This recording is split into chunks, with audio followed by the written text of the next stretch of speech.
Ever find yourself needing to process a payment in Stripe when you don't have an online checkout? First, let's navigate to your Stripe dashboard, and on the left-hand side, click on the Customers tab, where we can create a new customer profile. If the customer is already in your system, you can skip this step and select the existing one. Otherwise, click Add Customer in the top right.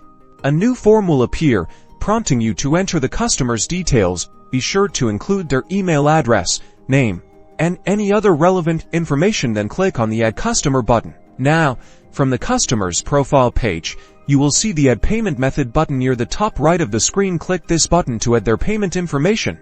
You can add a credit card or a bank account. For a credit card, you will need the card number, expiry date, and CVC. Carefully enter the customer's card details. Double-check everything to ensure accuracy, as incorrect information can lead to failed payments and delays. Remember, security is paramount. Stripe uses secure encryption to protect this sensitive data. After entering payment info, click the Add button at the bottom of the form. With the payment method securely added, go to the top right of the customer's profile. Then click Create Payment. You can enter the amount you would like to charge and then process the transaction. Remember to get appropriate authorization from your customer before processing any payment.